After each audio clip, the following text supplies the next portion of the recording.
Está todo ok, Carly. Damos entonces por iniciar esta charla, esta conversación, esta actividad que estamos organizando desde Acción Educativa Santa Fe.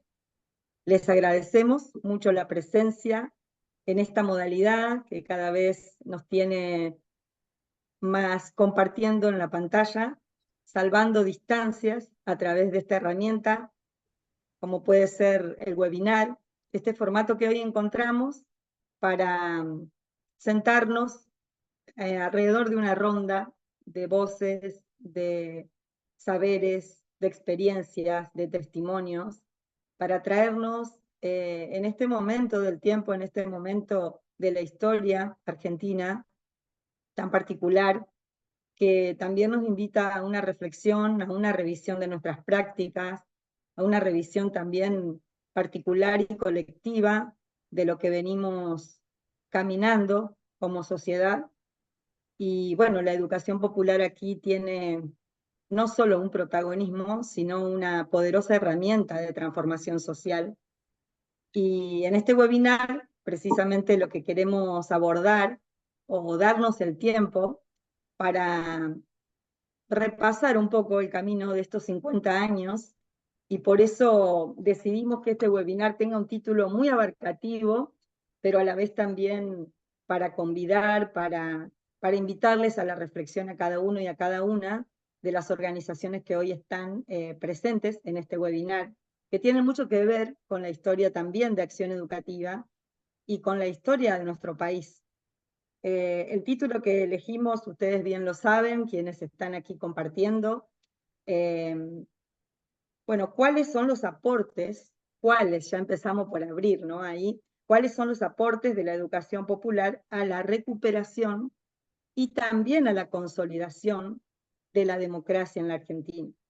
A 50 años de la última dictadura cívico-militar en nuestro país, aquel trágico 24 de marzo de 1976, se están desarrollando en la ciudad de Santa Fe, como en todo el país, una serie de actividades en conmemoración de esta fecha. Durante toda esta semana, incluso posterior al 24 de marzo, también siguen desarrollándose actividades, charlas, propuestas que invitan a la reflexión, a la recapitulación también de las prácticas, como decíamos. Y en este caso, esta actividad está enmarcada en la semana de propuestas que está desarrollando el Foro contra la Impunidad y por la Justicia en la ciudad de Santa Fe, organizando entre muchas la marcha del 24 de marzo de este año. También estamos nominando al 2026 como el año de los derechos humanos por la memoria, la verdad y la justicia, a 50 años del último golpe cívico-militar en la Argentina. Entonces es un momento muy particular, de mucha sensibilidad social, de mucha revisión personal, de mucha revisión colectiva en nuestras organizaciones, una revisión que se da también para dentro de las organizaciones, sobre todo si ponemos el eje y el foco en contrastar cómo era el clima social que se vivía hace 50 años, con toda esa ilusión y esa esperanza y esa efervescencia que nos traía las organizaciones sociales, estar trabajando y sembrando la recuperación de la democracia. Y hoy, si lo tuviéramos que traer también a este momento y emparentarlo con aquel, que es lo que la reflexión nos trae así desde la práctica de nuestras organizaciones. Entonces, bueno, queremos agradecer y contarles un poquito cómo va a ser la dinámica de este webinar. Tenemos varios expositores y expositoras, más bien testimonios, esa es la modalidad. La verdad que nos costó mucho recortar a quienes queríamos invitar y convidar para esta actividad, porque afortunadamente nuestra organización Acción Educativa Santa Fe viene articulando con muchísimas organizaciones sociales de base, movimientos, en todos estos 50 años de historia. Entonces, lo que nos propusimos es traer a la memoria quiénes eran las organizaciones que más cerca estábamos en aquel tejido hace 50 años, y así fue como llegamos a esta propuesta de 6 organizaciones que hoy van a estar presentes en este webinar, a través de integrantes de esas organizaciones que van a representar de algún modo la voz de sus grupalidades. Entonces, sin más, cada uno va a tener entre 7 y 10 minutos para charlar, para traer lo que quieran aportar, y luego de toda esa ronda de voces, vamos a habilitar un momento para que alguien pueda traer algún aporte, o también para leer preguntas o aportes que quieran hacer a través del chat. Vamos a estar con Laura atentas al chat, a lo que esté sucediendo allí, a los aportes que quieran escribir, y bueno, esa es un poco la dinámica. También este webinar va a quedar abierto para quienes vayan ingresando, por lo menos por un rato más. Y una última cosita que me gustaría decirles es que si alguno de los participantes, según el orden que les compartimos previamente, si alguno no llegó, naturalmente vamos a dar paso a quien sí esté, y luego vamos a ir ahí tejiendo esta actividad entre todos y entre todas. Bueno, muchas gracias por la escucha, y ahora sí voy a invitar a quien va a anfitrionar desde Acción Educativa Santa Fe, el coordinador de la comisión directiva, Carlitos Sagni, un conocido de ustedes de hace ya mucho tiempo, quien también ha estado en los tejidos fundacionales, en los momentos fundacionales de nuestras organizaciones. Así que bueno, Carly, bienvenido, te escuchamos.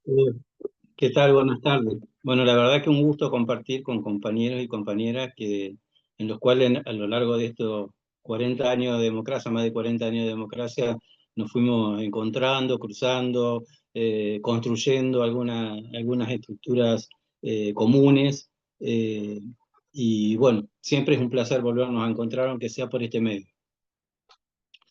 Bueno, sin duda, digamos, la dictadura marcó un quiebre histórico en la Argentina, tiene con consecuencias, digo, que muchas veces perduran hasta hoy, ¿no es cierto?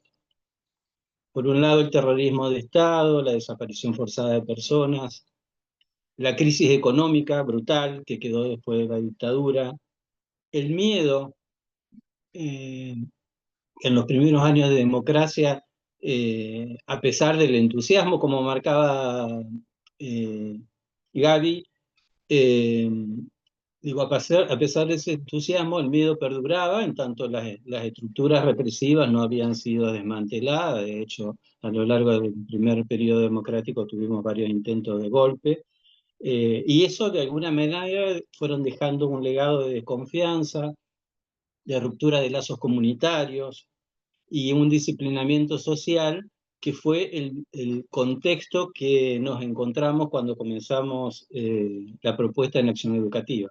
Acción Educativa, de alguna manera, es un reflejo de la sociedad argentina de ese momento, en tanto fue una organización que se conformó con exiliados que retornaban al país, con expreso político, con jóvenes que a lo mejor habían tenido 14 años, 15, cuando fue el golpe de Estado, y que se criaron en ese contexto represivo, y cuando vuelve la democracia estaban ingresando a la universidad.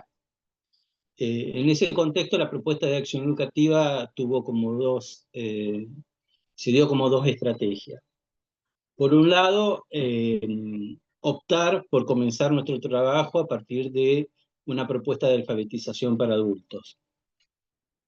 Esto tenía como dos puntas de trabajo. Uno, por un lado, el tema de poder construir el método con el cual los alfabetizadores iban a trabajar, las propuestas de cartillas de lectoescritura y de matemática. Por otro lado, tenía que ver con la capacitación de alfabetizadores, porque bueno, todos recordarán que cuando Alfonsín asume la presidencia, hace un sinceramiento en relación a los niveles de analfabetismo que había en la Argentina, que fue una cosa que sorprendió bastante a los argentinos, ya que nos habíamos considerado bastante diferentes del resto de Latinoamérica, al menos en ese aspecto. Desde ese punto de vista, largó la campaña nacional de alfabetización. La Acción Educativa trabajó con su propia propuesta, capacitando a jóvenes que estaban interesados en ir a participar en los barrios, a actuar en los barrios, y también capacitó a alfabetizadores del plan. Eh, Sin duda la propuesta de alfabetización venía con una fuerte influencia de lo que había sido la campaña de alfabetización de Nicaragua, y esos primeros años de acción educativa trabajamos sobre esa propuesta. Eh, También se planteó como estrategia ampliar los espacios de convergencia. Digamos, teníamos una sociedad muy fragmentada, con las características que enuncié más arriba, y desde ese punto de vista empezamos a aportar también a la construcción, sumarnos, generar y aportar a la construcción de estos espacios de convergencia.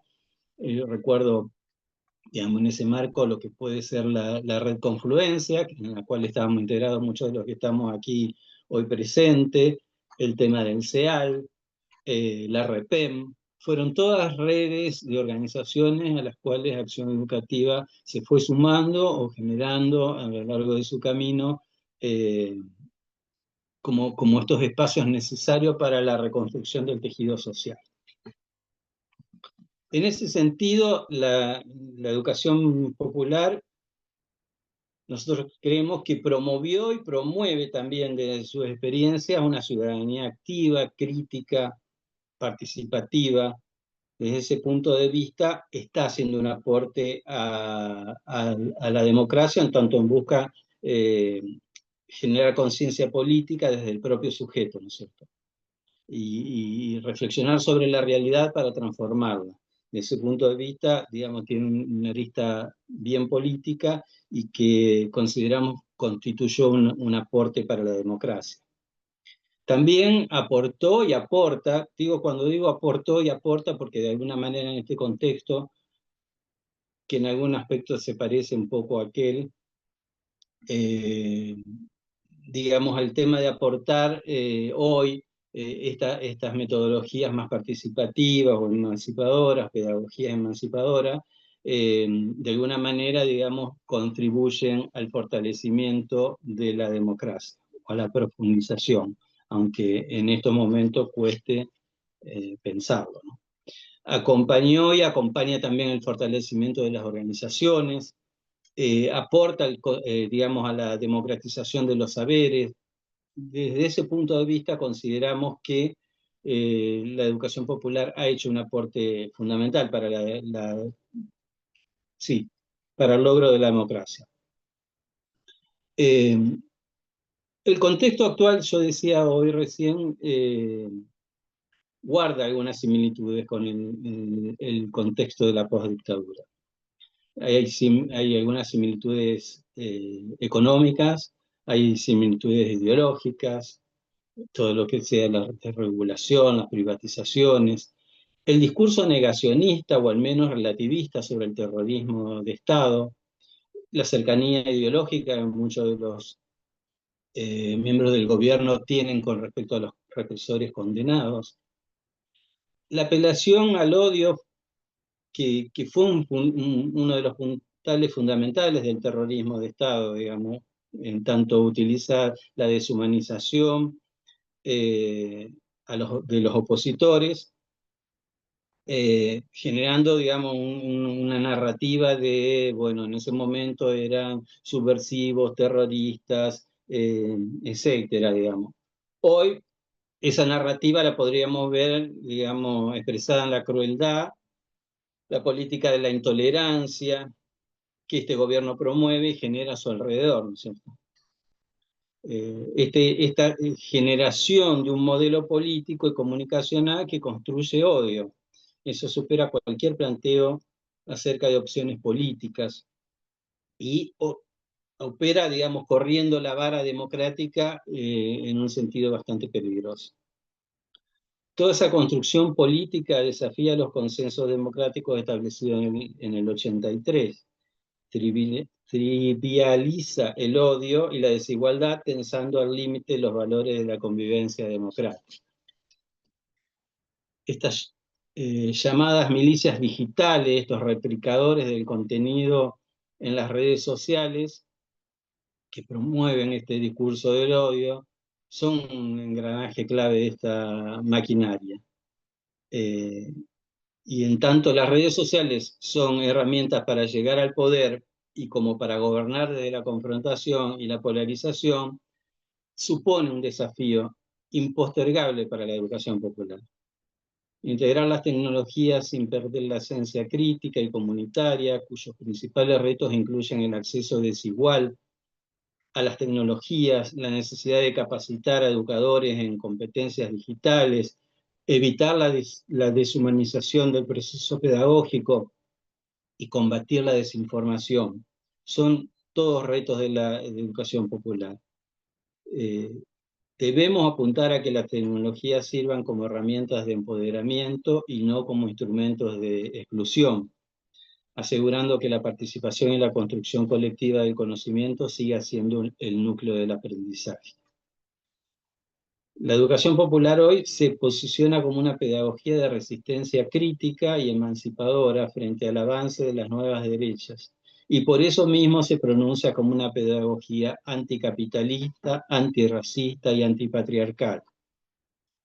Frente a la retórica incendiaria que deshumaniza y divide la práctica pedagógica, promueve la construcción de la ciudadanía activa, cuestiona las falsas noticias, defiende los derechos humanos de la práctica y el saber. El contexto actual nos exige más que nunca a partir de los territorios, sentir y pensar nuestras prácticas y experiencias, revisarlas, reflexionarlas. Esta reflexión-acción constitutiva de la educación popular debe hacerse junto con las personas que habitan el territorio, para que desde las diversas estrategias de acción, procesos y conflictos busquemos alternativas posibles, necesarias y hoy más que nunca urgentes. Creemos que desde la educación popular, en este contexto actual, hay mucho para revisar nuestras prácticas, para repensarlas, para, revisar nuestras prácticas fundamentalmente, digo, no poner la mira solamente siempre en los déficits de los otros, sino también pensar cuánto de la educación popular hoy aporta en este contexto. Bueno, yo dejo por acá y invito para el diálogo después. Muy bien, muchas gracias. Gracias, Carlos. Bueno, ahí ya van apareciendo algunas puntas para pensar, para reflexionar y algunas preguntas también posibles o aportes posibles. Ahí Carlos trajo el reto o el desafío de la educación popular hoy, tejiendo con aquel momento hace 50 años, muy valioso ahí. Así que bueno, ahí van apareciendo entonces tópicos para ir pensando esta ronda de voces. Y bueno, ahora vamos a saludar a nuestra querida Rosy, a María Rosa Goldar, que ya llegó a este espacio virtual y nos da mucha alegría verla a través incluso de esta pantalla. Una compañera también de mucho tiempo, de muchas experiencias, de muchas aventuras. Entonces estamos felices de que estemos aquí compartiendo esta modalidad por ahora. Y bueno, María Rosa, quienes ya saben, Rosy, la conocemos como Rosy. Eh, bueno, claro, ahí Miri con su sonrisa avala eso. Eh, bueno, integra la Fundación Ecuménica de Cuyo, la FEC, desde Mendoza. Ella está trayendo una mirada también muy profunda, seguramente, tratándose de Rosy. Y quiero traer también una reflexión en relación al protagonismo que está tomando Mendoza en este momento, sobre todo por todo lo que se viene organizando, los saberes populares, las organizaciones de base, en relación también a la defensa de los recursos naturales y particularmente y concretamente la defensa del agua, ¿no? Exacto. Así que bueno, Rosy, bienvenida. Muchas gracias, te escuchamos.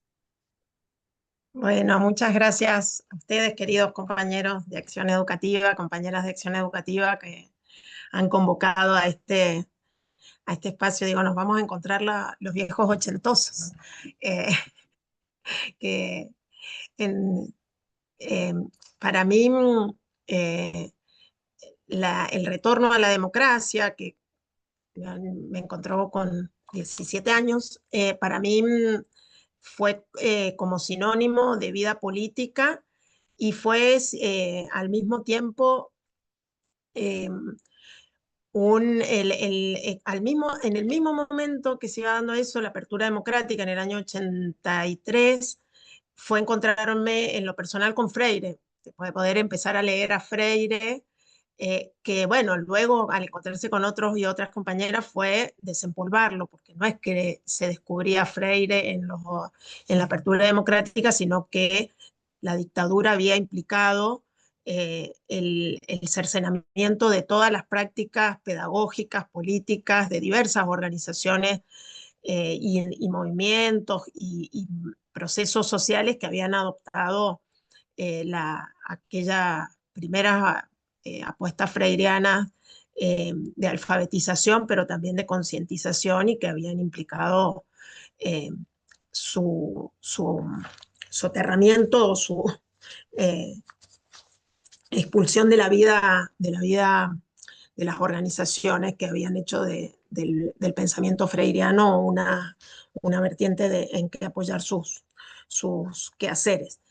Al mismo tiempo, creo que por esos años, aunque había ocurrido en el año 80, escuchar por primera vez el discurso de Monseñor Romero cuando fue asesinado en El Salvador. Entonces, para mí, la apertura democrática nos permitió encontrarnos. Para mí es Freire, Latinoamérica, y es la represión vertida sobre todo el pensamiento y acción emancipatoria proveniente de la teología de la liberación,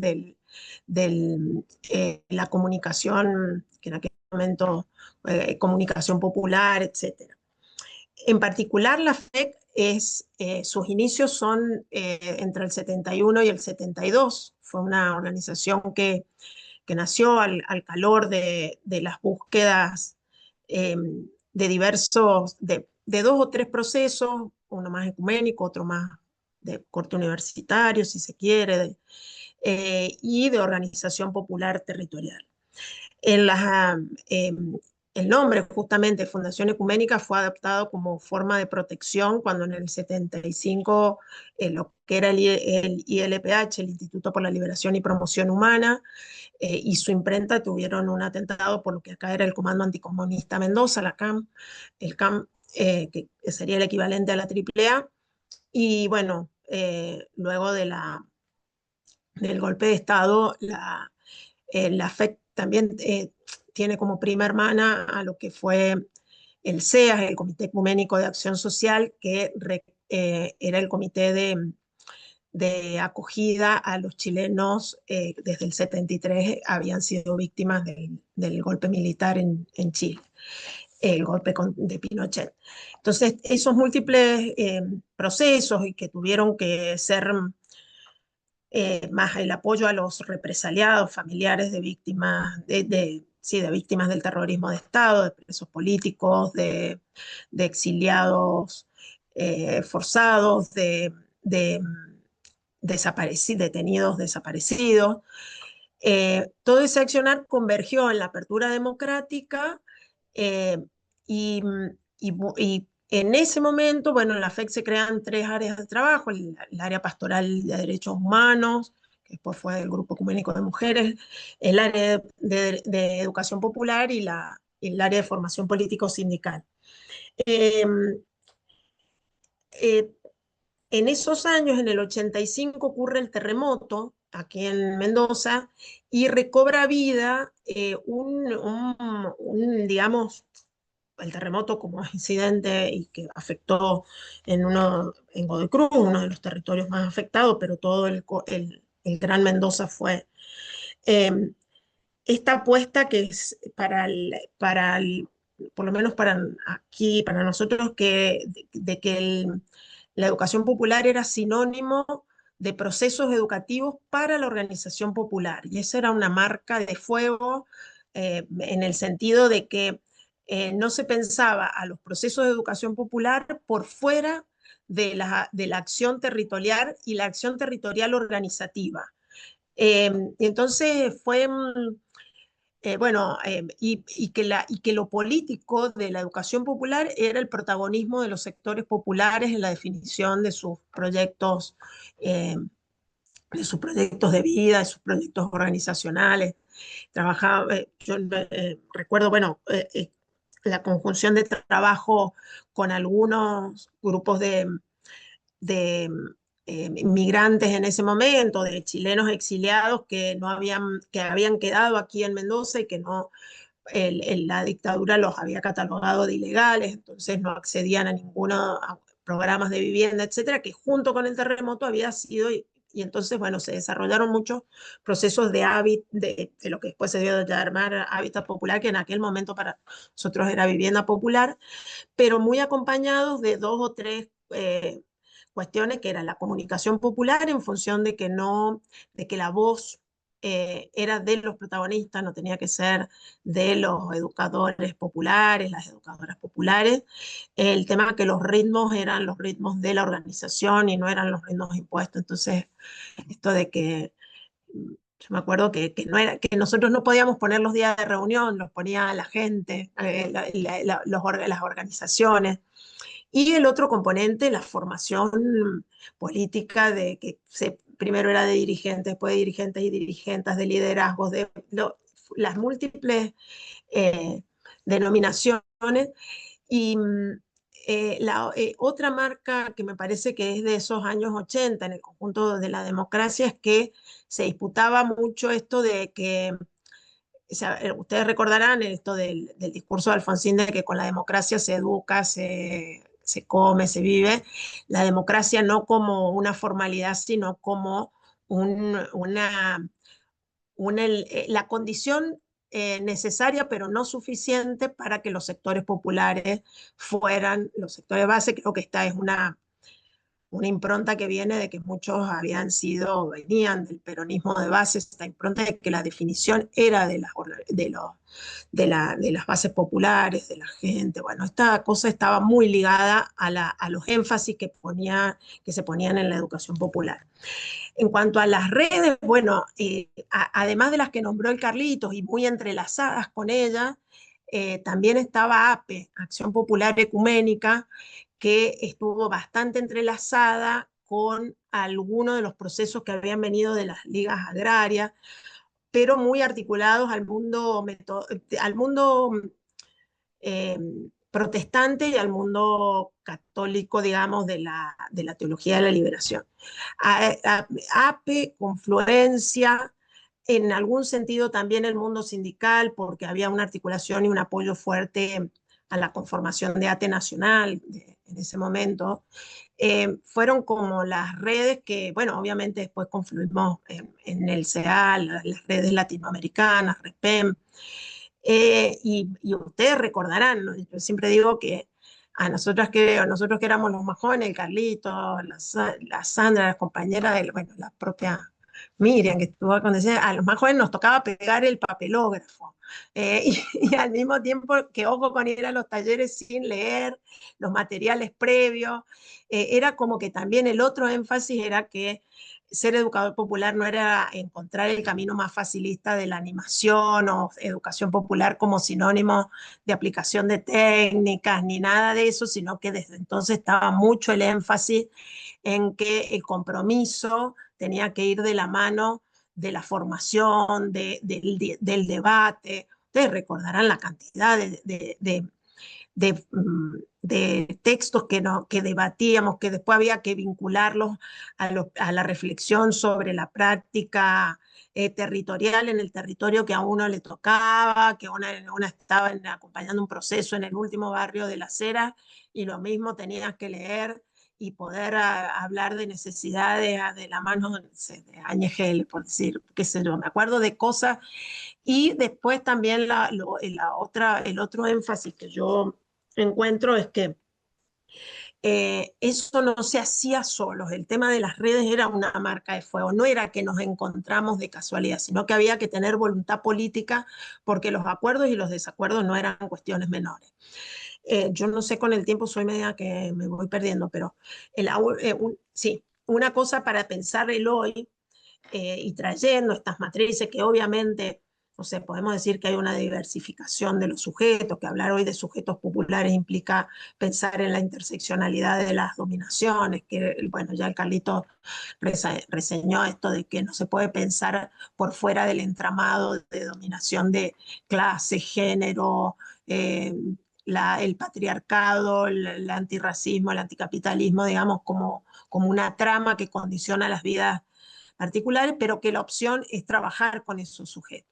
Y en este momento es disputar el sentido común que hace que tengamos como la paradoja, y creo que un gran nudo ahí, de que nos atraviesa el desafío de que en lo que se dieron llamar o los procesos de democratización a lo largo del tiempo y de opción de distintos modelos de gobierno y de disputas entre el neoliberalismo y digamos que modelos más de desarrollo inclusivo, y con participación popular, no los estoy descalificando en ningún sentido, sino tratando de hacer una gran caracterización.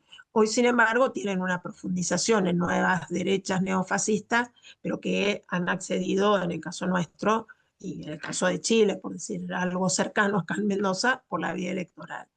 Y está sentado en un sentido, o en aspectos del sentido común, que hace que muchos de estos sectores empobrecidos, más justamente marginalizados, excluidos de distintos accesos a bienes públicos, están siendo avalando estos procesos.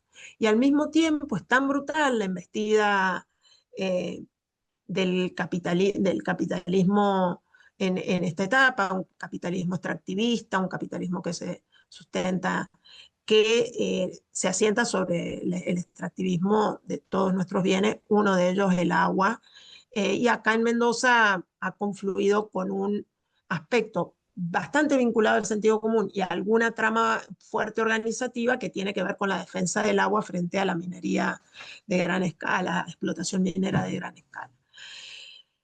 El futuro abierto, como siempre, pero en un contexto de represión donde las resistencias y las reexistencias de vidas además muy fragilizadas por el deterioro de las condiciones laborales, las condiciones sociales y de protección, hacen que tengamos que mirar y acrecentar nuestro mirar esperanzado de, de Freire y pensar en los inéditos viables porque estamos en un escenario absolutamente cruel frente al cual no nos podemos dar el lujo de paralizarnos. Bueno, un poco por ahí, después seguimos conversando. Muchas gracias, Rosy. Siempre muy profundo así los compartires de Rosy. Y bueno, ahí se suma un aporte muy concreto también en lo que traía Rosy acerca de esto del protagonismo de lo territorial, ¿no? Como práctica fundamental y básica. Y bueno, algo interesante para pensar en el contexto actual. Así que bueno, para no dilatar, porque tenemos todavía varios aportes por escuchar, vamos a invitar a Tato Figueredo, de la organización Incupo, una organización del norte del país, que si bien tiene sede en Reconquista, en el norte de la provincia de Santa Fe, extiende también su presencia y su participación y su práctica hacia Chaco también y todo el norte de Argentina. Así que, Tato, ¿estás por ahí? Como para Estoy. tomar la palabra. Muchas gracias, bienvenido. Te escuchamos. Bueno, buenas tardes a todos, a todas, todos. Bueno, en realidad me costó trabajo que iba a preparar. Y armé 3 propuestas y ahora voy por la B, no por la A. No, a ver en lo que es mi historia vital, mi historia de vida, pasé por los 3 momentos, antes de la dictadura, durante la dictadura y después de la dictadura. Así que uno, en este momento, digamos, podemos ir haciendo alguna síntesis. por principio, arrancar que en nuestro territorio, América Latina, los golpes de Estado, las dictaduras, fue una práctica bastante, y espero que se termine, pero una práctica bastante común. Tuvimos muchas dictaduras en América Latina.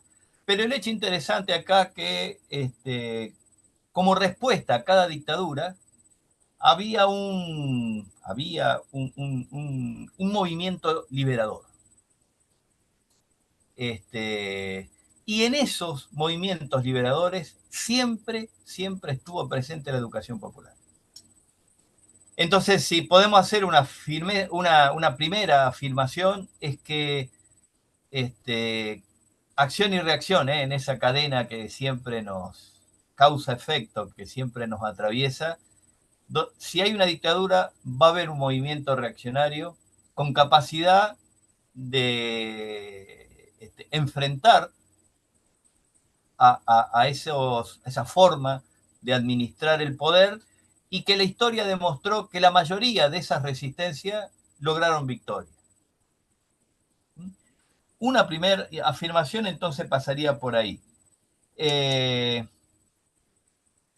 Claro, la educación popular entonces ahí le da un marco a estos movimientos liberadores, le da un marco, le da una forma y hasta me animo a decir, le da un destino.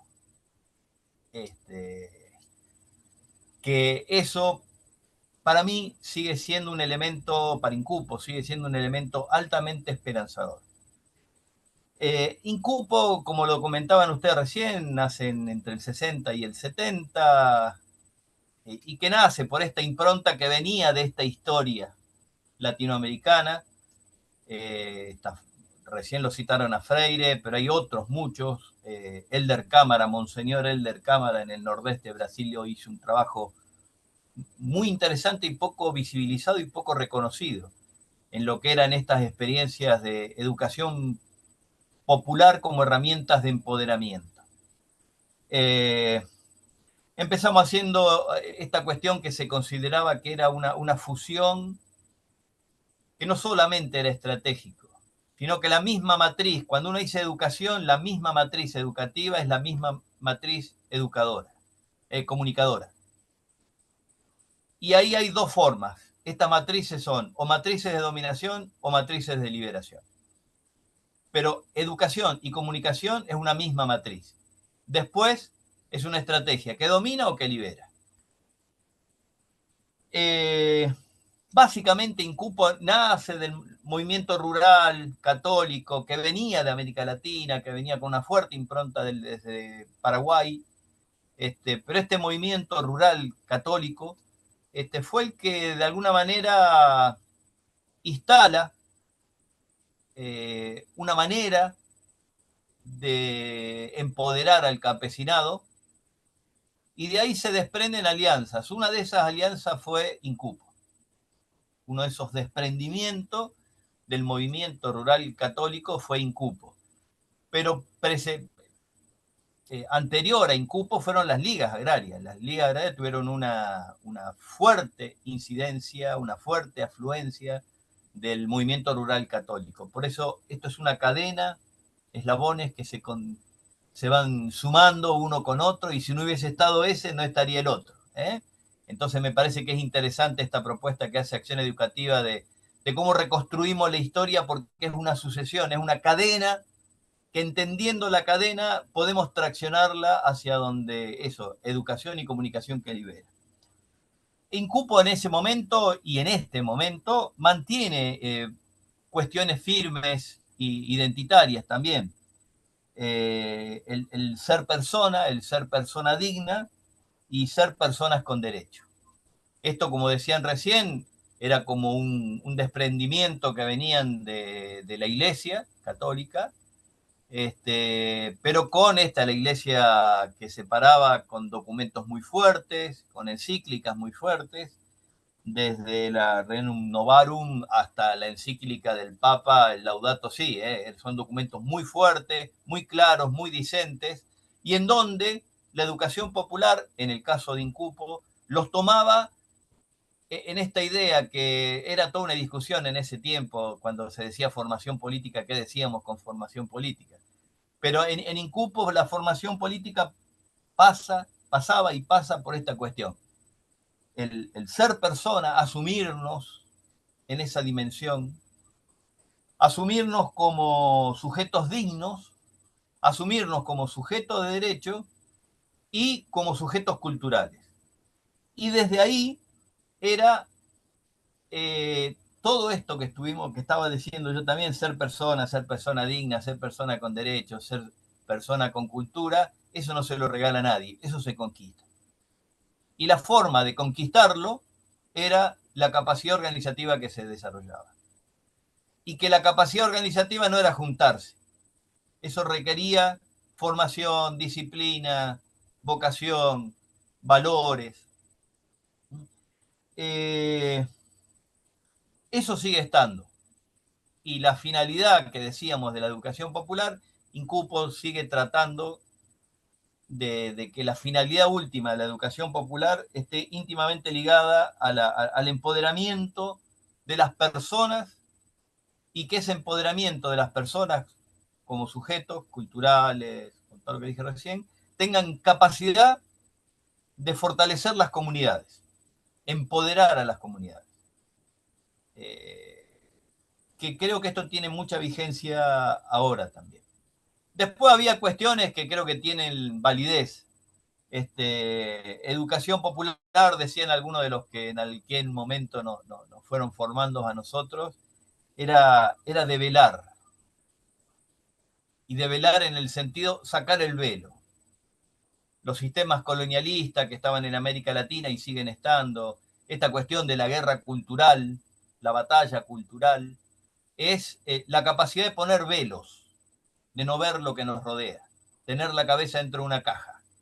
La educación popular, entonces decíamos, la finalidad es empoderar, pero ¿cómo se empodera? Develando, sacando el velo. Ahí estaba la profesionalidad de quienes decíamos, vamos a ser educadores populares, que no era lo mismo que ser militante. Y no es uno por sobre el otro, sino que son profesionalidades y destrezas y capacidades distintas. Uno se forma para ser educador popular, como también se forma para ser militante.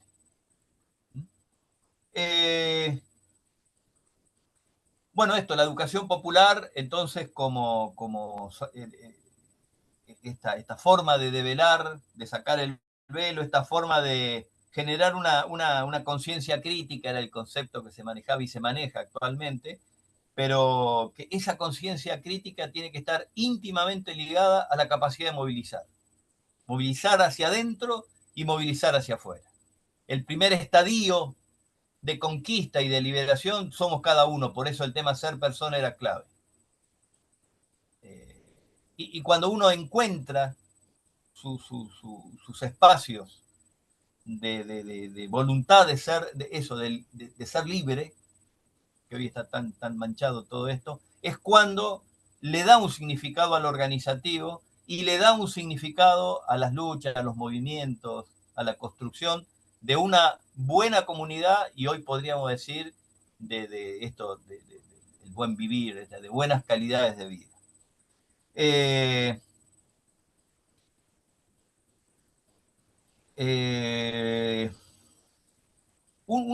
Algo que supimos tener históricamente en Incupo y lo seguimos manteniendo, era una premisa, decíamos, teorizar nuestras prácticas.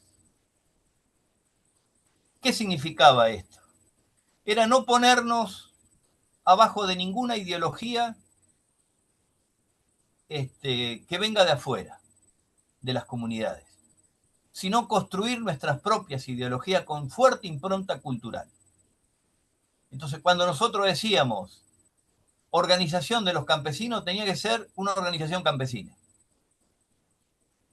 Y era como, en el caso nuestro, era los santiagueños como los santiagueños, los chaqueños como los chaqueños, los campesinos como campesinos, los indígenas como indígenas. Pero eso lo seguimos sosteniendo. Entonces, cuando hoy decimos cambio climático, soberanía alimentaria, decimos nuestras definiciones, ¿cuáles son? Con esta impronta cultural. esto creo que sigue teniendo fuerza, sigue teniendo razón de ser en la educación popular. Por último, cuando entrábamos, me tocó entrar en Cupo en el 84, entre yo, teníamos en una mano el documento de Puebla y en la otra mano la agenda. Había un componente muy fuerte, doctrinario, pero que esa doctrina estaba fuertemente centrada en la pluriculturalidad, la interculturalidad y la construcción de saberes en forma conjunta que sean lo que construyan nuestra ideología, nuestras prácticas, nuestras metodologías. Yo creo que eso sigue teniendo vigencia. Sin querer abundar mucho, creo que entre la dictadura de la última, la que estamos recordando a los 50 años, con todo lo que dijeron los compañeros, no voy a repetir, pero lo que sí creo es que nos pone en un desafío muy interesante y muy necesario. Que aquella fue una dictadura a través de un golpe militar. Si ustedes curiosean la tapa de Clarín de esa época, era cambio de gobierno, la tapa. Quería decir que había un gobierno anterior, viejo, nuevo cambio de gobierno. Entonces quería decir que el gobierno anterior era viejo, tenía fallas, era corrupto, era ineficiente, no podía controlar las variables económicas ni de gestión del Estado. Hoy estamos, porque así como evoluciona la educación popular, es lo que decíamos recién, evolucionan las formas coloniales de poner velos. El desafío de hoy es que tenemos una dictadura con voto popular. Lo debatimos después los términos, pero una dictadura con avales democráticos, para no poner con voto popular, con avales democráticos, pero que tiene los mismos componentes que tuvieron la última dictadura en Argentina, pero las anteriores también en América Latina. Ahí está nuestro desafío. Ahí está nuestro desafío. Y hoy, más que nunca, dirían los filósofos, la educación popular es clave. El elemento que creo que cambió y nos pone en otro desafío es que y con esto termino, cuando arrancamos, muchas de nuestras instituciones, había un compromiso grande con Europa. El término que podemos decir ahora, una reparación histórica. Había organizaciones en Europa que decían, nosotros nos hicimos ricos en función de lo que le robamos a la América Latina y ustedes son pobres porque le robamos y nosotros somos ricos porque disfrutamos de eso que le robamos. Entonces había una idea de compensar lo que nos habían robado en programas, en proyectos que generaran las reparaciones que tenían que ver con los procesos de empobrecimiento de las poblaciones. Hoy se retiraron todas. Todas. Las católicas, las no católicas, las evangélicas, las no evangélicas, las ambientalistas, todas. Y nos ponen en ese desafío de cómo hacemos educación popular con la experiencia que tenemos acumulada, pero con estas condiciones que no son las mejores. Bueno, hasta acá mi palabra. Gracias. Muchísimas gracias, Tato. Bueno, cómo se va eslabonando la profundidad también del abordaje, ¿no? Desde nuestras prácticas y bueno, Tato con su aporte aquí de cómo pensar la matriz de educación y comunicación, realmente está trayendo ahí un foco muy interesante para pensar este momento en el que estamos. Así que muchas gracias, Tato, y bueno, ahora le vamos a dar la bienvenida a Doris Chacón, una compañera de Rafaela del Centro Testimonio, a propósito también de pensar nuestras prácticas desde la comunicación y desde la educación popular. Doris tiene también un testimonio para aportarnos. Así que te escuchamos, Doris. Gracias por estar.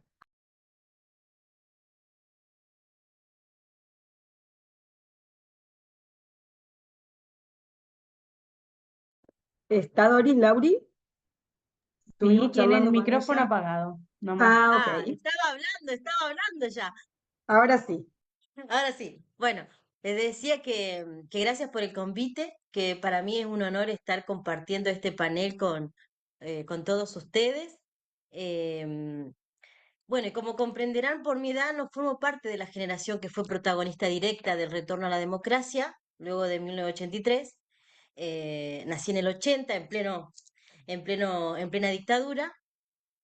Pero por eso considero que muchas vivencias y experiencias de ese tiempo seguramente las seguirán relatando con más profundidad los compañeros que están en el panel como lo vienen haciendo.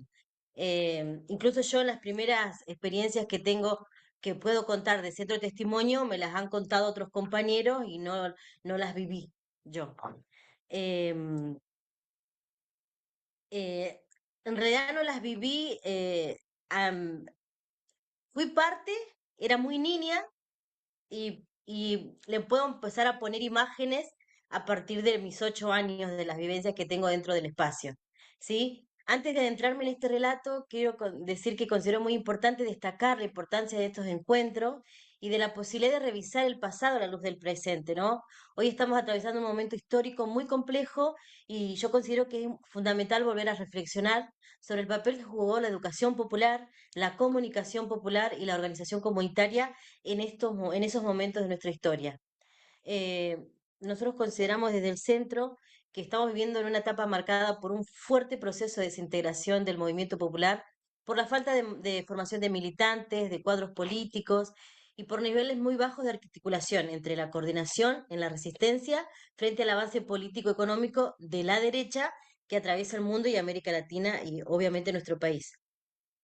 Que es una situación muy distinta a la que se vivía eh, perdón, esto es muy distinto a la situación que se vivía en los años posteriores a la dictadura, cuando la militancia social y política atravesaba una fuerte voluntad de organización colectiva, participación y reconstrucción del tejido social, ¿sí? Y esto es importante que reflexionar sobre aquellas experiencias no es solamente ejercicio de memoria histórica, sino también poner la necesidad política del presente, ¿no? Hacer estas actividades. Centro Testimonio es el centro de comunicación, capacitación, información, testimonio, que se centraba en un primer momento en todo lo que es la comunicación popular y surge más o menos en 1985. Primero lo que se hacía en el centro eran revistas, ¿sí? Estaba compuesto, o sea, la idea original fue de un compañero fue preso político en la dictadura y bueno, y después tuvo todo un compañeros y compañeras que lo fueron acompañando en la construcción del centro. Em, Después, el Centro de Testimonio tuvo mucha presencia en Barrios Barranquitas, donde yo soy oriunda, en Rafaela, y lo que la idea del centro de testimonio era, entendieron que la reconstrucción social y la restauración del tejido político iba más allá de poder recuperar las instituciones del Estado, sino que había que volver a crear participación y organizar colectivamente, ¿no? Entonces, las estrategias que tuvieron frente a la nueva realidad democrática fue dos herramientas: impartir educación popular y comunicación popular. Una de las primeras fue el desarrollo de espacios de apoyo escolar de niños del barrio y alfabetización de adultos. Parece una acción sencilla la alfabetización de adultos, pero en ese momento que tenía un profundo significado político, ¿sí? Veníamos de una dictadura que había perseguido el pensamiento crítico, que había censurado ideas y que había instalado el miedo y el silencio. Entonces, recuperar la palabra, recuperar el derecho a aprender y enseñar colectivamente era una forma de reconstruir la democracia, ¿sí? Y esa educación popular que se impartía, esa alfabetización de adultos, no se pensaba como una educación vertical o una educación bancaria según Paulo Freire, ¿sí? Sino que se pensaba como un proceso colectivo de reflexión y organización comunitaria. Yo en esos momentos recuerdo que no había lugar donde dar las clases de alfabetización. Entonces, las familias del barrio ofrecían sus casas. Una de esas casas era la mía. Entonces, desde muy chiquita, desde los 7, 8 años, yo empecé a compartir esos espacios, escuchar esas narrativas de los compañeros. Y también la otra estrategia fue la comunicación. Entonces, lo que hacían los compañeros en ese momento eran relevamientos, encuestas sociales sobre temas culturales, políticos, comunicacionales en el barrio, y la idea era después producir conocimiento desde el barrio. Y lo que yo me recuerdo, las reuniones en mi casa, por ejemplo, que estaban los vecinos y hacían este tipo de ejercicios que siempre me quedaron. Por ejemplo, decían, bueno, ¿quién es responsable, por ejemplo, de que esté funcionando la recolección de residuos todos los días? ¿Quién es responsable de que las cunetas estén limpias, de que corten el césped, del estado de las calles? Entonces es como que ponían ahí a pensar a los vecinos y a las vecinas quién era el responsable y en función de eso, cómo armar estrategias para poder reclamar esos derechos que como vecinos del barrio teníamos. Em, entonces, eso que deja bien en claro que desde el inicio el centro entendió que la educación, la comunicación y la organización son tres dimensiones inseparables en cualquier proceso de transformación social. También el centro de testimonio, como bien dije antes, tenía una fuerte presencia en todo lo que es la comunicación popular en Rafaela, pero siempre articuló también con organizaciones de Latinoamérica. Y hoy actualmente nosotros lo que somos parte integrante de la red de comunicadores del Mercosur. En cuanto a comunicación, en la actualidad se produce un boletín diario de noticias sobre la provincia de Santa Fe, se desarrollan podcast, contenidos radiales junto a la FM San Patricio de Rafaela, también se produce un programa de radio llamado Amistades Peligrosas, que la conducen compañeras, y un programa dedicado a la difusión de música nacional y latinoamericana que se emite no solamente en Radio San Patricio, sino también en otras emisoras. Una experiencia muy importante en el centro fue en la década de los 90, en el 92 específicamente, que fue la experiencia muy importante con una panadería comunitaria que pudimos construir. El centro lo que va a hacer es recibir en 1992 un proyecto del programa ProSol del Gobierno Nacional. Lo que va a permitir esto es que se construya una panadería para que sea una fuente de trabajo para la gente del barrio, para familias del barrio. Entonces, aparte no funcionó solamente como un espacio productivo, sino como un espacio de formación laboral y organización comunitaria. Nosotros en ese momento articulábamos con el hogar de menores madres, donde le entregábamos el pan y las facturas todos los días, y siempre había mamás que venían a aprender el oficio de panadera, y también estaba la casa del adolescente, que es podríamos decir, es una cárcel abierta, ¿sí? Y libertad asistida también, donde los chicos venían también a aprender el oficio. Eh, y también lo que rescato también mucho de la panadería es que fue el primer acceso a las familias del barrio a un trabajo formal, entre esas mi familia, entonces que accedían a tener derechos laborales, recibo de sueldo, cobertura de salud.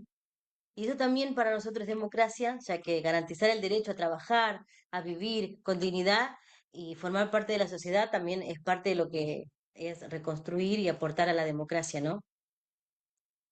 Eh, los desafíos actuales, nosotros pensábamos que deberíamos repensar, proyectar y accionar desde la educación y la comunicación popular, y es la cultura. Porque los avances tecnológicos, el rol del capital financiero global, las grandes empresas de comunicación y las estrategias culturales de los sectores de poder han complejizado enormemente la forma en que se construyen valores, sentidos comunes y comportamientos sociales. Por eso es necesario volver a debatir profundamente lo cultural, desde cómo se forman los valores, cómo se construyen las identidades políticas, hasta cómo se organizan los sectores populares. Pero también hay algo que yo entiendo que debemos reconocer, es que hay una ruptura entre las organizaciones y la vida cotidiana de la gente común, como el vecino, el trabajador, la trabajadora. Y yo creo que es ahí donde la educación popular, la comunicación popular, la organización comunitaria vuelven a aparecer como herramientas fundamentales para para reconstruir esos vínculos, ¿no? A mí me gustaría contar, antes de cerrar, una experiencia personal que creo que ilustra con claridad cómo la militancia en educación y en el territorio pueden transformar la vida de las personas y de las familias. Porque siempre que hablamos de educación popular, de organización, de justicia social, muchas veces la hablamos en términos teóricos, pero en realidad estamos hablando de algo mucho más concreto y es cómo esas prácticas pueden dignificar la vida de las personas y esa dignidad es en definitiva uno de los principios fundamentales de la democracia. Yo hoy soy la presidenta del Centro de Testimonio, pero mi historia, como bien venía contando, con esta organización comenzó cuando yo tenía más o menos 7, 8 años. Cuando los compañeros del centro empezaron a militar en mi barrio, empezaron a trabajar en la iglesia Cristo de Mailín, que era la parroquia del barrio, donde mi mamá y mi papá trabajaban en el comedor comunitario. Em, Ser parte a mí de testimonio me permitió ver otras realidades posibles, escuchar otras narrativas. Ellos trabajaban con las familias y hacían reuniones que se hablaban de distintos temas que yo recuerdo que en esos momentos no alcanzaba a discernir de qué hablaban, pero yo escuchaba y lo que más me llamaba la atención es ver otro tipo de vidas distintas a las que yo tenía en mi barrio. Yo vivía en un asentamiento incluso, entonces eran otras realidades. Entonces, en aquel momento, por ejemplo, la escuela secundaria no era obligatoria. Y para chicos y chicos del barrio como nos vivíamos nosotros, estudiar más allá de la primaria era un mundo que no existía en nuestra imaginación. Imposible, ni siquiera lo teníamos en la mente. Sin embargo, yo me anoté en la escuela y los compañeros del centro de testimonio me acompañaron durante todo mi recorrido secundario. Por ejemplo, me llevaban a la escuela cuando hacían el reparto del PAN, me ayudaban con los materiales de estudio, me acompañaban a rendir las materias. Entonces, ese acompañamiento hizo algo muy importante en mí, que es haberme permitido pensarme estudiante. Hoy, en la actualidad, yo soy profesora de historia y soy psicóloga social, milito y trabajo en educación, y algo que en aquel momento parecía completamente impensado para una chica de mi barrio, eh, creo que no hubiera sido posible que yo logre todo esto sin haber tenido la presencia de la gente del centro de testimonio acompañando no solo a mí, sino a tantas familias. Y la panadería también fue muy importante para mí. Fue el primer trabajo en blanco de mi mamá, la primera vez que tuvo un recibo de sueldo, la primera vez que tuvo una mutual y fue también la primera vez que su salario nos permitió acceder a cosas tan básicas como comprar ropa nueva. Pero además de todo eso, el centro me dio algo más importante como es la pertenencia. Me enseñó a querer a mi barrio, a no sentir vergüenza de donde vengo, sino de todo lo contrario, a sentir orgullo y comprometerme con transformarlo. Por eso hoy sigo militando con los mismos principios que inspiraron a quienes iniciaron esa experiencia, como es la justicia social, la solidaridad y la organización comunitaria. Eh, Nada, creo que quiero cerrar ahí. Muchas gracias, Doris. Muchas gracias. Valoramos seguramente cada quien que te estuvo escuchando. A mí se me venía profundamente el poder simbólico de tu testimonio, de cómo tu historia personal es un ejemplo en sí mismo, ¿no? de la transformación individual y por tanto comunitaria que se da a partir de este tipo de oportunidades y de posibilidades, como es la organización comunitaria. Y también se me venía el valor simbólico que tiene haber amasado la dignidad individual, familiar y comunitaria en una panadería comunitaria y todo lo que eso es la abona después para la vida de cada persona, ¿no? Y para la vida de una comunidad. Así que muy valioso el testimonio, lo agradezco profundamente. Gracias, compañera. Y, y bueno, seguimos ahora con otra compañera de mucho tiempo, de muchas aventuras aquí en la ciudad de Santa Fe, de tantos tejidos, de tantas planificaciones, de tantos papelógrafos y de tantos espacios territoriales compartidos, como es nuestra querida Sandra Gallo con Canoa, con esa organización de Santa Fe dedicada al hábitat popular. Y bueno, bienvenida Sandra, ¿a dónde estás? ¿Estás por ahí? Hola Gaby, acá estoy. Bienvenida, te Me río escuchamos. porque tenemos compañeros de otras organizaciones que no tienen la historia que tenemos nosotros de la educación popular y dice que nosotros sin los papelógrafos no existimos. Entonces por eso me reía. Tenemos ahí. No los nombro porque... Ah, sí, está Laura. Sí, sí, los compañeros de trama, por ejemplo. Está Laura Gusín por ahí. Bueno, gracias.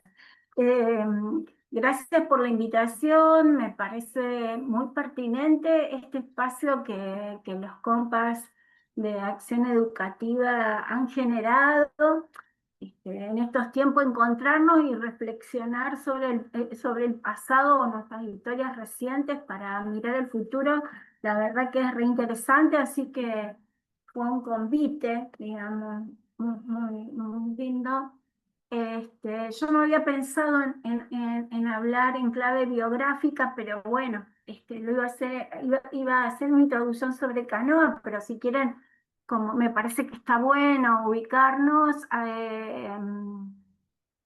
yo estaba terminando la secundaria con la dictadura y hago la primaria, y hago toda mi secundaria y parte de mis estudios de trabajadora social con la dictadura.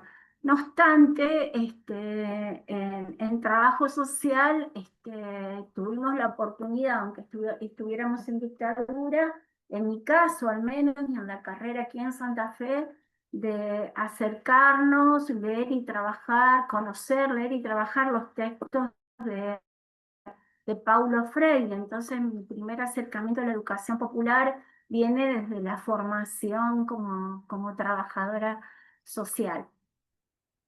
Y lo otro es que, bueno, yo viví todo el periodo de dictadura interior de Santa Fe.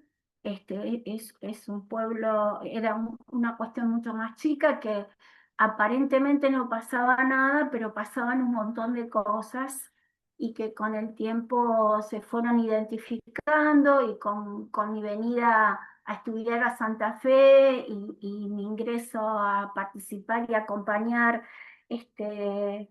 los organismos de derechos humanos ya como estudiante, yo empecé a atar cuestiones, rumores que corrían en el pueblo, digo yo, con situaciones que se estaban investigando y que habían sucedido durante la dictadura. Bueno, lo que les podemos contar es que como Canoa, que fue un grupo se inicia a partir de la iniciativa de un grupo de profesionales recién recibidos. Nosotros nos encontramos en el año 1987 y se termina de conformar en el año 1988, es decir que la democracia, sobre todo la la primavera democrática, ya está bastante avanzada, bastante instalada, ¿no? Y como tomé de nuevo el sustantivo primavera democrática porque lo vivíamos con mucha alegría y con mucha ansiedad y como toda experiencia de mucha esperanza, sobre todo porque la cercanía de la feroz dictadura militar que se había vivido en el país. Y también recuerdo como hecho así muy importante cómo salió todo nuestro pueblo ante el primer intento de la toma militar. Ay, ahora no me acuerdo si fue en 1986 o en 1987, no me acuerdo. Y que de alguna manera teníamos como valor político muy fuerte la defensa de la democracia.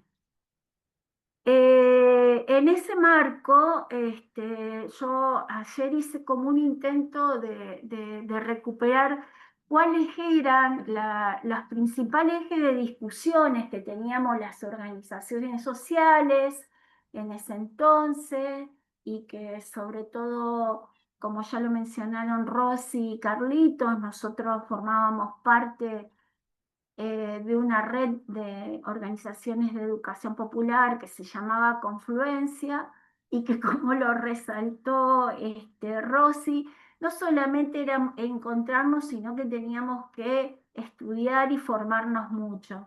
Bueno, en ese esfuerzo me parece que las discusiones principales que nos habíamos planteado en torno a la recuperación de la democracia y su devenir, tenía que ver con la construcción de la ciudadanía, pero también la relación del Estado y cómo acompañar a los organismos de derechos humanos en la búsqueda de verdad y justicia.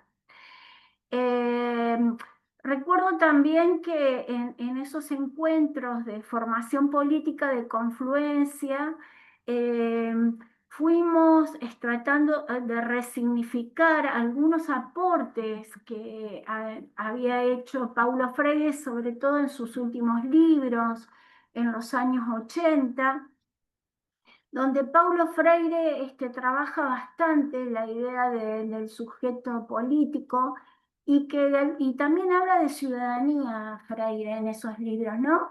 Y entonces él planteaba que de la educación popular aportar a la ciudadanía, algunas ideas traigo nada más, ¿no? Tenía que ver con la apropiación de la realidad para actuar en ella, participando conscientemente a favor de la emancipación. Entonces, nos proponía la necesidad de la lectura del mundo para operar la transformación en la perspectiva de la vivencia de cada uno de los sujetos de la ciudadanía. Planteaba que la educación y la alfabetización era un acto político, pedagógico, transformador que aportaba al ejercicio y a la formación de la ciudadanía. Que esa ciudadanía debería ser ejercida a partir de la realidad, donde de los compañeros que me antecedieron traían la importancia del trabajo territorial y comunitario, que no se puede concebir la ciudadanía si aparece esa frase fuerte de Paulo, de nadie libera a nadie, nadie se libera solo.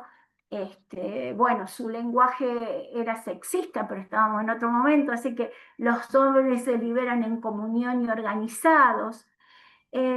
Bueno, así varias cosas que recuperé gracias a este convite y que me acordaba cómo lo discutíamos, qué significaba eso.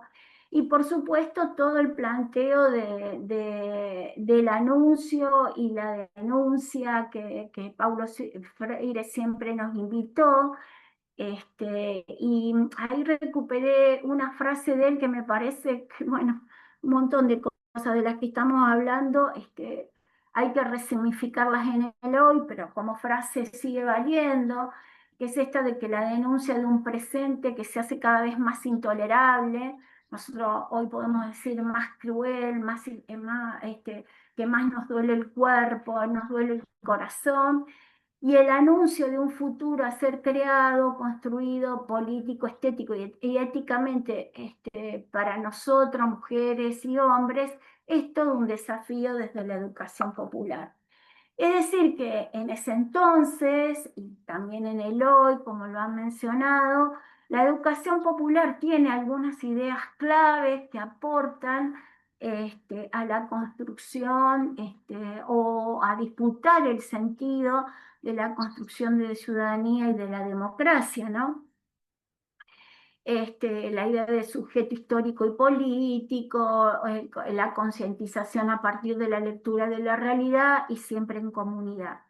Pero en esos encuentros también trabajábamos otros aportes de la sociología, de la ciencia política, de la filosofía, Por supuesto que eran, sobre todo de la sociología y de las ciencias políticas, eran aportes sobre el sujeto político y el sujeto ciudadano, pensando en el modelo de democracia que teníamos en ese momento, que era una democracia representativa. Entonces el sujeto era un sujeto político y de derechos, pero también de deberes, que esos deberes y responsabilidades las daban las propias normas y que nos regía la vida, que nos regía la vida social, la idea de el autorreconocimiento, pero también el reconocimiento del otro.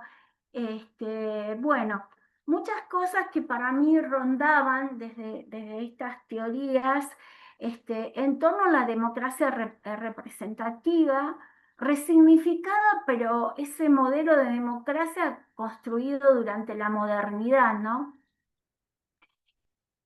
Y luego de esa primavera democrática, todos sabemos que pasaron cosas en nuestra Argentina, que la instalación progresiva del neoliberalismo transformó estas configuraciones de la modernidad y que hubo muchos cambios en la institucionalidad social, no solamente el estado de crisis de bienestar, sino las crisis de las representaciones políticas, partidos políticos, gremios, la profundización de los procesos de individuación, bueno, cosas que hoy también lo estamos viendo, que parecen que son procesos similares, pero tienen su particularidad, como ya señalaron los compañeros. Y en ese contexto, lo estoy planteando, existe la emergencia de nuevas formas políticas o de actuación política, nuevos actores políticos y entre ellos los movimientos sociales como principales actores de la agenda de conflicto en nuestra sociedad y en la Argentina en particular el surgimiento del movimiento de desocupados de lucha. Y ustedes se preguntarán por qué yo llego a esto. Bueno, porque queríamos compartir brevemente con ustedes lo que fue para nosotros una de las experiencias más fuertes y más potentes en el marco de Canoa y que nos parece que tiene muchos elementos presentes de la educación popular. Lauri, si vos querés, en este momento sería cuando que yo desaparezca y pasen imágenes de los compañeros y de ese proceso. Gracias. Ahí se debería ver. Gracias, gracias. Bueno, nosotros trabajamos con el movimiento de desocupados en lucha de Santa Rosa de Lima a pedido de ellos, que ya veníamos haciendo cosas juntos en el barrio.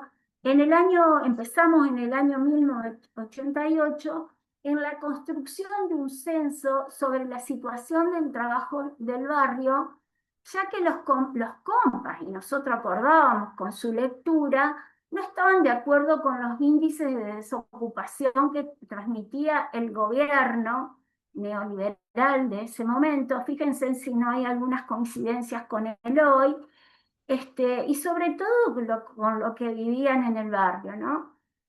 Y entonces yo creo que tomamos la posta, aceptamos el desafío desde Canoa, y me parece que lo que sucedió fue un trabajo de 6, 7 meses, porque ellos designaron ¿se acuerdan con los programas Trabajar? Armaron una cuadrilla de 30 mujeres dispuestas todos los días a construir este proceso, esta práctica social que realmente fue transformadora, al menos como herramienta política para el movimiento de desocupados. Y que se brindaron las condiciones por eso, porque había un grupo en condiciones de que su tarea sea de lunes a viernes para construir esta práctica en forma conjunta. De ahí me parece que un elemento re importante es que había una identidad del movimiento Desocupados en lucha como sujeto político colectivo, y también una identidad respecto a qué era ser desocupado, desocupada, ¿no? Y por otro lado, identificar cuáles eran sus actores aliados para seguir con sus estrategias de lucha, entre ellos nosotros, Canoa, ¿no? Y toda la metodología que utilizamos como trabajo estuvo basada en la participación y en el encuentro de saberes, dos principios principales de la educación popular. Nos encontrábamos a trabajar 3 o 4 veces por semana con el grupo de mujeres, en talleres donde se definieron los ejes de la encuesta. Interesante porque los compañeros hicieron toda una resignificación de la categoría trabajo y se definió trabajar en la encuesta la categoría ocupación, porque si ellos plantearon y después se comprobó con el relevamiento, con el censo, que si trabajábamos a partir de la categoría trabajo no iban a aparecer los trabajos que tenían y no eran trabajos formales. Estoy hablando de fines de los 90, y que ellos consideraban que ellos estaban ocupados y que el planteo de desocupación era porque no estaban en el mercado formal de trabajo. Por el otro lado, bueno, todo lo que fueron categorías como vivienda, tierra, salud, educación, y algo muy interesante que surgió del grupo de mujeres es que querían saber cuál era la situación de ocupación de las mujeres. Entonces luego la encuesta tuvo un apartado especial para la situación de las mujeres. Y todo el tema de las necesidades del barrio. A partir de eso se hizo la encuesta, se preparó la comunidad, se llevó adelante la encuesta, se logró encuestar al 80% del barrio y tener sus propios datos que eran totalmente diferentes a lo que el gobierno del momento decía. No me acuerdo bien las cifras, pero decía que en el barrio había una desocupación del 20 y pico, del 30 y pico, y los compañeros, en el índice que daba el censo era del 72, del 73%. Así que se imaginan que la situación era muchísimo más grave de lo que planteaban la información oficial. Luego hicimos los talleres de interpretación de los datos, juntos también, y con aporte de otros compañeros que tenían experiencia en los diferentes temas que se habían relevado datos. Y por último, me parece muy interesante destacar toda la estrategia que se dio el movimiento de desocupados en lucha para presentar esos datos, ¿no? Cómo presentarlo, eran con unos, no sé si llegamos al video al final, pero eran con unas personas en cartones y pintadas en blanco y en negro según el porcentaje, y estuvimos en muchas marchas, actos públicos y en muchos lugares, además de conferencias de prensa, etcétera, etcétera, presentando eso. Es decir, que logramos en forma conjunta, a partir de una voluntad política, sobre todo el movimiento Desocupados en Lucha, en construir una herramienta política para el movimiento.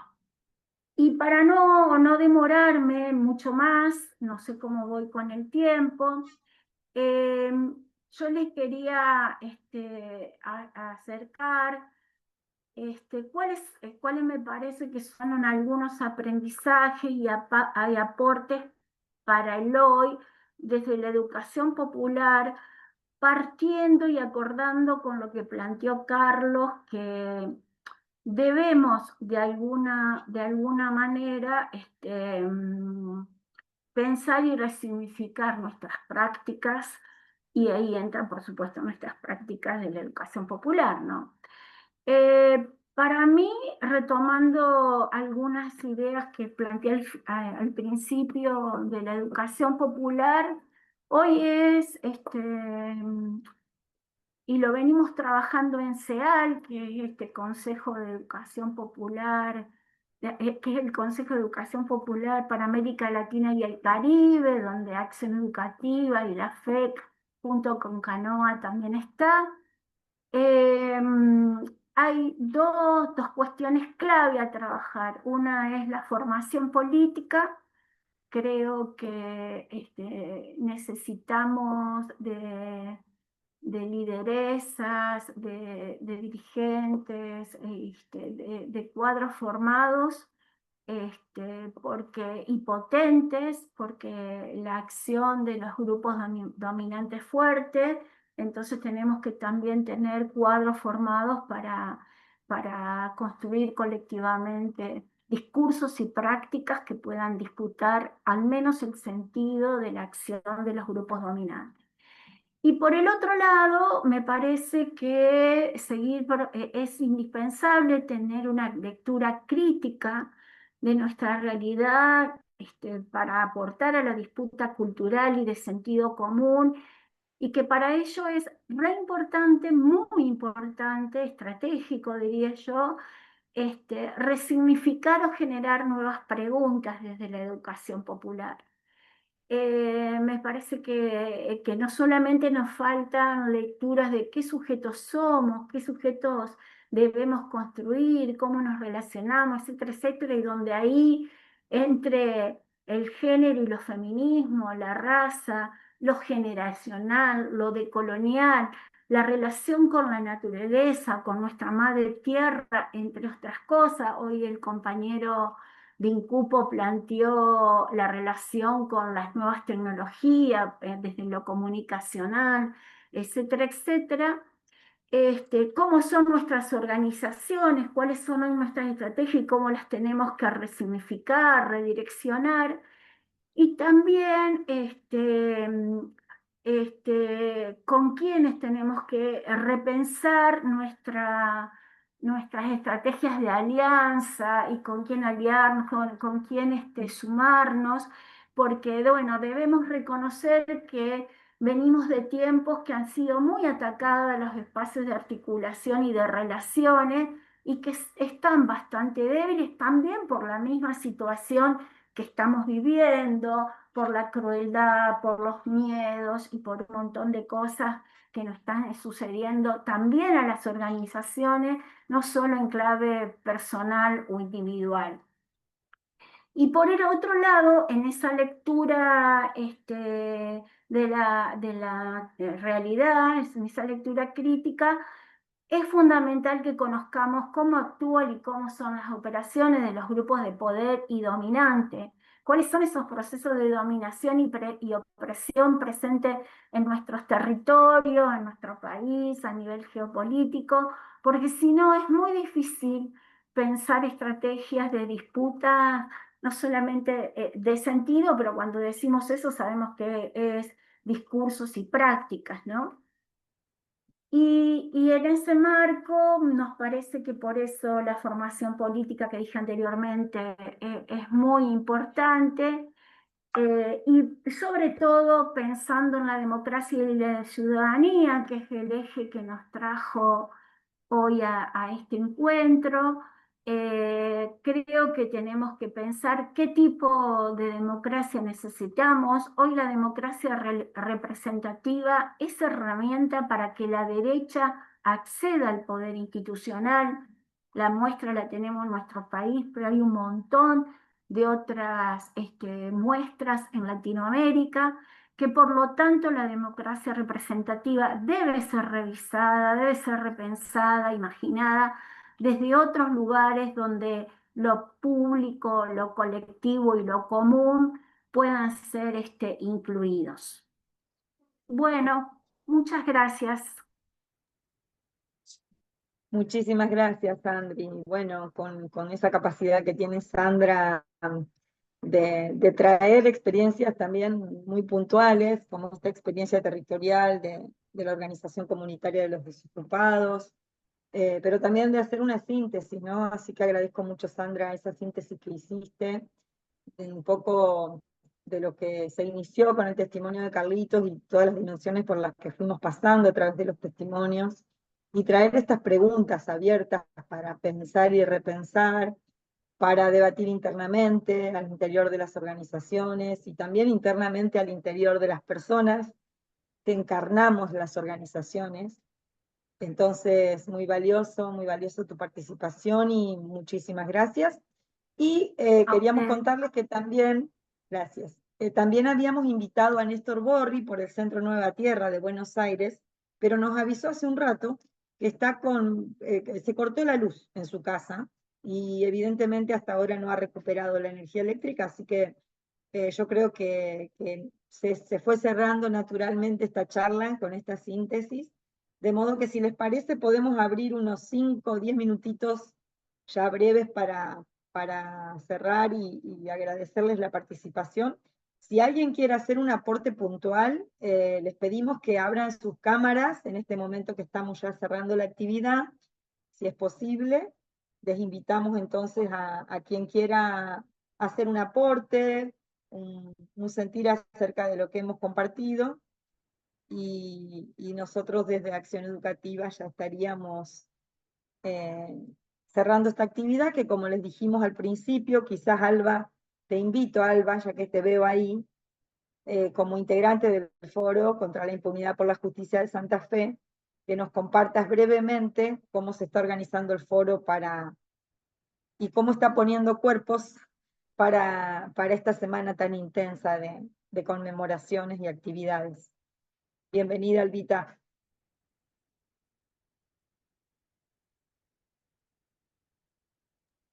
Alba, estás con estás con el micro apagado.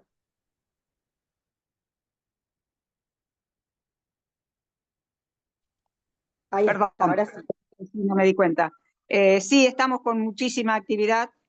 50 años, números redondos, siempre trae para movernos. Hemos contactado con muchísimas instituciones culturales, sociales, gremiales, de todo tipo, para que acompañen este 24 de marzo, que debe ser realmente multitudinario, porque es lo que nos permite ir organizándonos y enfrentar a estas políticas que son de odio, de crueldad, de negacionismo. Es necesario unirnos todos los que venimos aún de distintos sectores, de distintas militancias, aún los que venimos de militancias de derechos humanos, de militancias políticas o desde la educación popular.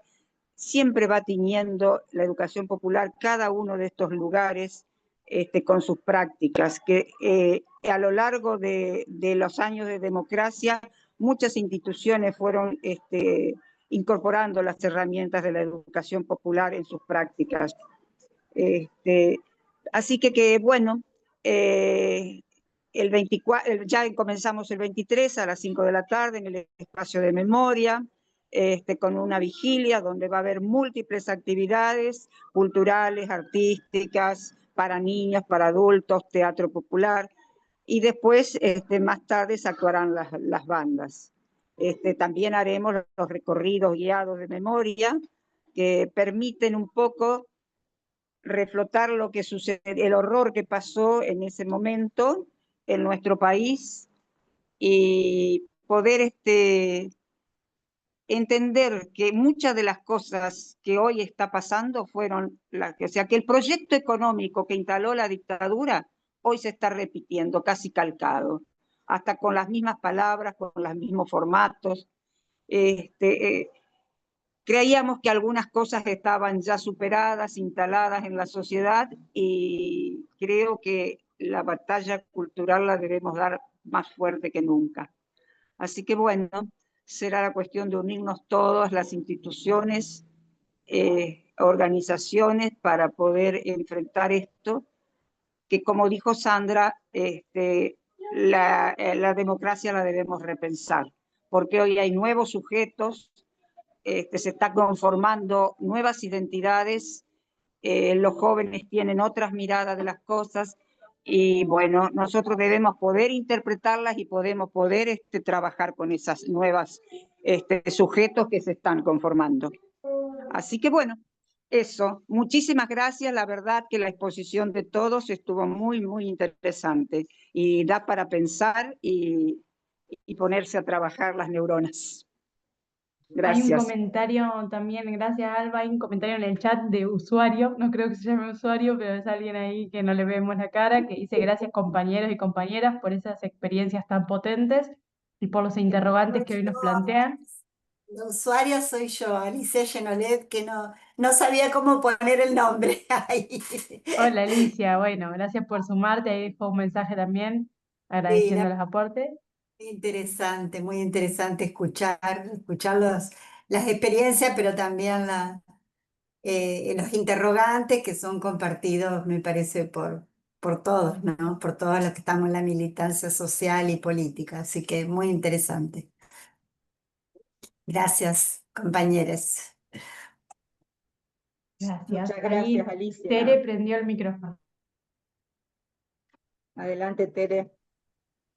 Sí, mira, una cuestión que, bueno, primero agradecerles, ¿no? A uno por uno que me han enriquecido notablemente con discursos que a veces no forman parte de mi carrera cotidiana, que uno vive tan aceleradamente. Me han enriquecido mucho, así que muchísimas gracias. Lo que quería era plantear, a ver si se puede, dirigido a cualquiera de los compañeros que participaron con sus intervenciones. Nosotros tenemos estructurado un sistema político con una fuerte presencia del Estado y los partidos políticos. Y lo que nosotros vemos de esta riqueza, de esta formación social a través de INCUPO, de CANOA, de todos los organismos, que son movimientos que se fueron gestando de otro modo, en lo territorial, en los grupos, grupos católicos, en los grupos con fuertes necesidades, como el caso de quedarse sin trabajo, ¿no es cierto? Una comunidad que se reúne para buscar soluciones. No sé si soy clara porque creo que ni yo lo tengo demasiado claro. Es decir, veo por un lado que tenemos una estructura potente que nos lleva, ¿no es cierto? Y nosotros tenemos que tener elecciones de tal cosa en este año, el que viene, el otro, leyes que nos llevan para acá y para allá, y en realidad la riqueza de la participación social va al margen. Porque francamente, si nosotros miramos ahora en las elecciones se forman alianzas porque los partidos políticos han caído en desgracia, digamos, en falta de confianza. Las leyes parece que no, todos los días ahora estamos discutiendo con una ley tan buena como la de los glaciares, resulta que ahora nos la quieren liquidar. Es decir, perdemos confianza en esa estructura que nos organiza la vida. No sé si la educación popular tendría para decirnos, darnos alguna orientación. Bueno, en fin, no sé si fui clara, disculpen. Muchas gracias. No sé si Teresa. participan de mi mismo sentimiento. Gracias, Teresa, por tu aporte, por tu apreciación. No sé si alguien quiere tomar lo que trajo. Tato, creo que abriste el micrófono, no sé si es para participar. Dos ideas rápidas. En esto que decíamos de la historia que tienen los golpes militares en América Latina, había dos elementos que están presentes siempre. Y si uno los curiosea, lo va a ver con mucha claridad. La primera es generar la inestabilidad y la desigualdad económica. Y eso es clave ¿en qué sentido? En que hace que nosotros, las personas, los ciudadanos, no vean tan mal el surgimiento de un hombre fuerte que nos va a salvar, de un hombre fuerte que va a poner el orden. En la última dictadura, proceso de reorganización nacional. Ahora, en este gobierno, Milei, que dice hay que reorganizar el Estado, hay que reorganizar la economía, y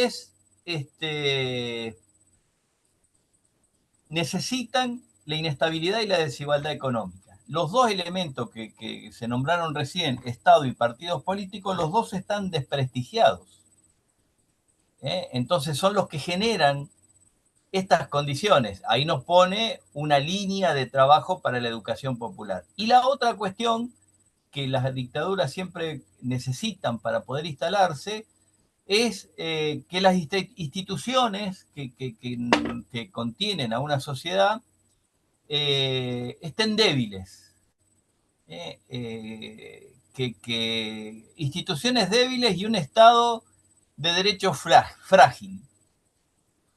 Que si logran esto, ese aspirante a dictador es el que tiene las mejores condiciones para que se haga del poder absoluto. Fijémonos todo lo que se firmó en los espacios parlamentarios, que le dieron plenos poderes para que el presidente, como parte conductora del Estado, haga lo que se le ocurra. Entonces, estos dos componentes, la inestabilidad y la desigualdad económica, y instituciones débiles y un Estado frágil, son condiciones para que se instalen las dictaduras. Ahí tenemos que centrar nuestra mirada. Hasta ahí mi palabra. Gracias, Tato. Gracias, muy claro el aporte.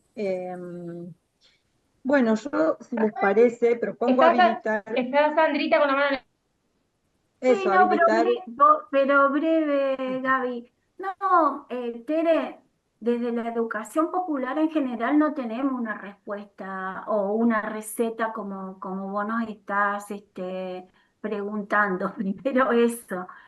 Sí me parece que es un eje de discusión, digamos, que siempre lo hemos tenido, pero hoy me parece que es más necesario que antes, que lo que está en cuestión es la representación política, digamos, ¿no? Y la institucionalidad. No, no diciendo no a la democracia, sino qué tipo de democracia. Es una democracia de baja participación. En Santa Fe podemos estar un poquito más contentos o esperanzadores porque logramos que en la nueva constitución provincial se incorporaran mecanismos de participación directa. Pero nosotros sabemos que no es suficiente que estén en la Constitución, porque ha pasado ya otras veces, ¿no? Que para tener una democracia participativa, más radical, como dicen otros, es necesario construir condiciones, como estaba diciendo Tato, que él lo plantea, que se generan condiciones para los gobiernos dictatoriales. Yo creo que hoy no es necesario un golpe de Estado, digamos, lo tenemos claro. Hay golpes institucionales, golpes de la derecha dentro de la institución, aliados con los poderes judiciales, aliados con los congresos, digo, Brasil, Perú, bueno, un montón, Ecuador, un montón de lugares, lo que está pasando sin haber sido un golpe blando todavía, pero cómo se está manejando el Congreso y el Ejecutivo también en nuestro país y también el judicial, hace años lo demuestra. Entonces, me parece que eso es toda una tarea, Tere. Porque inclusive cuando algunos compañeros de movimientos sociales o de organizaciones nuestras logran una concejalía, una diputación, se les hace muy difícil canalizar nuestros intereses, nuestras propuestas, abrir las audiencias públicas. Entonces, es realmente una correlación de fuerzas desigual la que estamos viviendo en la institucionalidad democrática, digamos, ¿no? Ese es mi parecer. Pero desde la educación popular no tenemos receta. Lo seguimos trabajando, nos seguimos preguntando. Gracias. Gracias, Sandra. Eh, Bueno, si les parece, Ahora, perdón. Rosy Sí, está ahí también con Rosy, es. No sé qué nos iba a proponer la Gaby, pero yo, a modo de última reflexión y acompañando ya el cierre, no, me parece que esto que nos traía Tere, me parece que es una de las tensiones que navegamos en estos tiempos. Por eso yo decía por ahí el funcionamiento democrático como condición necesaria, pero no suficiente, y una condición democrática en tanto no únicamente funcionamiento de la institucionalidad, sino fundamentalmente del Estado de Derecho, que las personas tengamos el derecho a expresarnos, que los colectivos sociales, los sindicatos o los grupos que sean no sean criminalizados, porque estamos en un contexto de creciente eh, re, eh, criminalización de la acción colectiva.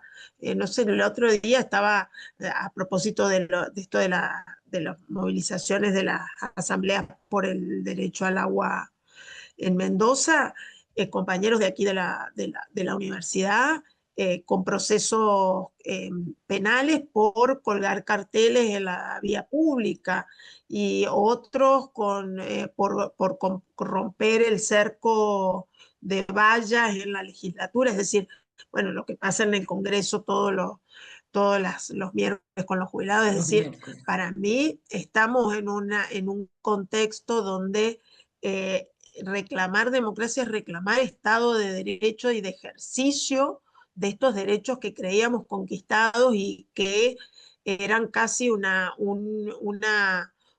eh, como un bienestar, o no un bienestar, una condición que estaba garantizada por la apertura democrática, y hoy vemos que hay una regresión.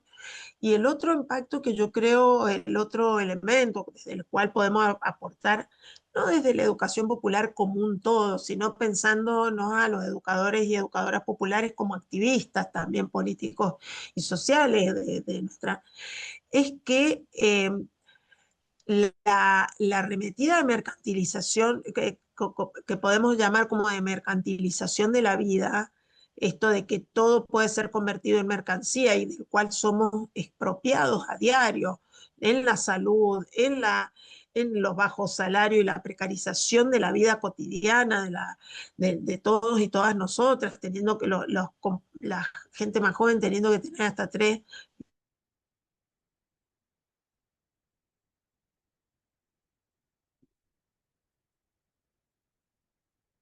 Es decir, hay muchas condiciones que nos obligan a decir que estamos en una democracia de baja, no solo de baja intensidad por los bajos niveles de participación o por toda esta problemática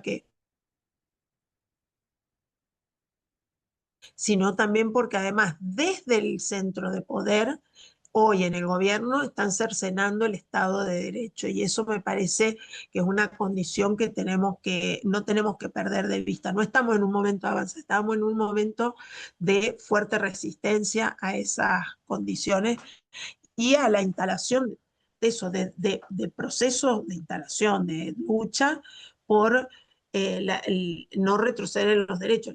Lo digo desde por ejemplo, la propuesta de ley de libertad educativa es un retroceso para toda la sociedad de volver al siglo XIX. La reforma de la ley laboral implica condiciones de neoesclavitud. Es decir, hay muchos frentes por los cuales podemos seguir trabajando, y sabiendo que el acceso al poder tiene lógicas de partidos y demás que bueno, obviamente tiene unas lógicas que hay que combatir, unas lógicas que hay que recrear y unas lógicas que hay que desterrar. Y bueno, en esa, los movimientos, quienes nos movemos en los movimientos y organizaciones sociales, tenemos que apuntalar eso, me parece. Gracias. Muchas gracias, Rosy. Lauri, si no hay más manitos levantadas, quizás No podamos ir estamos. cerrando. ¿No? Bien. Bueno, nos queda, por supuesto, mucha resonancia con cada participación y una gratitud total, porque sabemos de qué se trata hoy los tiempos personales, destinar tiempo no solo para estar hoy acá, sino también para preparar y pensar. La invitación fue a eso, ¿no? Como hacer una revisión, y lo han tomado con mucho compromiso, como bien habla de cada uno de ustedes como educadores populares y militantes de la vida también.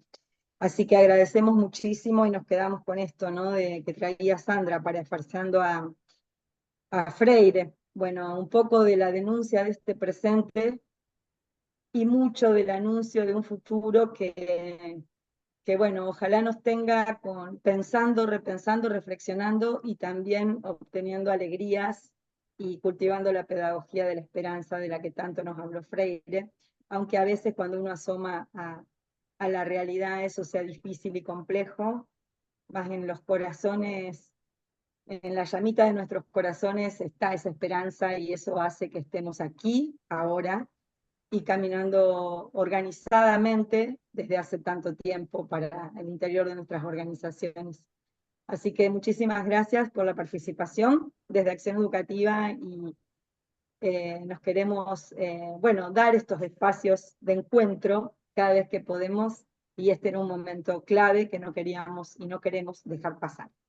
Convidados entonces, por supuesto, a las actividades que nos convidó Alba en Santa Fe. Cada uno de ustedes tendrá actividades similares en las ciudades o en los lugares de donde estén. Así que allí vamos a estar conectados con la memoria viva.